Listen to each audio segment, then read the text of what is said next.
My home was blessed with broadband which reliably would fail.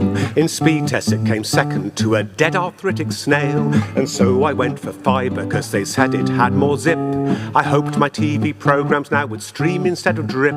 So Openreach dispatched a man to put the cable in. He came at 10 and said he'd make a brew and then begin. At 2 o'clock he started work, a spade went in the ground. He told me that the line was laid at least 8 inches down. My new all-fibre diet made my life the stuff of dreams. My data flowed without a glitch in great cascading streams. But then one day when I was midway through a call on Zoom, I found my screen had frozen and I sensed impending doom. I knew a rival fibre firm was digging up the road. I put together 2 and 2 and from the house I strode. I spied a workman on the lawn, a spade was in his hands, and at his feet most neatly sliced 2 fibre optic strands. I saw that he'd gone into shock, I thought that he might weep.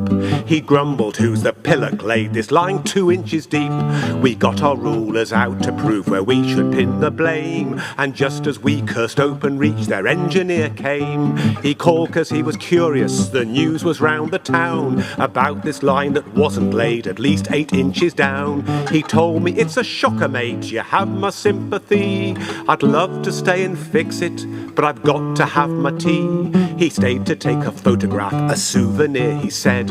We'd made his day, he waved goodbye and homeward bound he sped.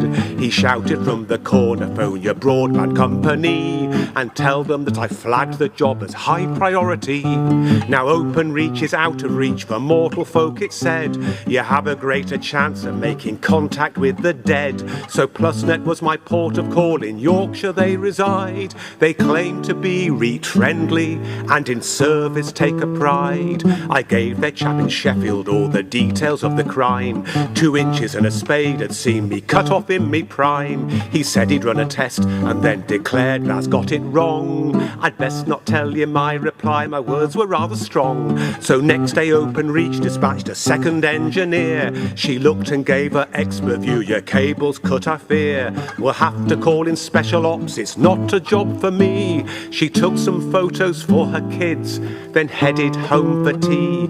I waited for the cavalry, I waited 7 days. But then the bloke in Sheffield rang, he sounded quite amazed. They'll never guess it's Openreach, it's fixed, that's what they've said.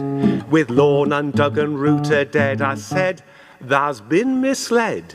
I knew that I was losing hope, my mood was turning grim. So when the next appointment came, I made sure I was in. I mounted vigil on the lawn, I camped out in the snow. And did an engineer turn up? Of course, the answer's no. I phoned my friend in Sheffield to report the latest blow. He laughed and said that engineer were never going to show.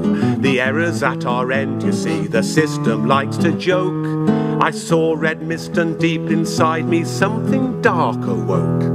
I felt that I had been betrayed, I raged, I cursed, I swore. The gloves were off, they'd seen no Mr. Nice Guy anymore. They'd pushed me to the brink, now it was time to cut up rough. And if an engineer rocked up, he better do his stuff.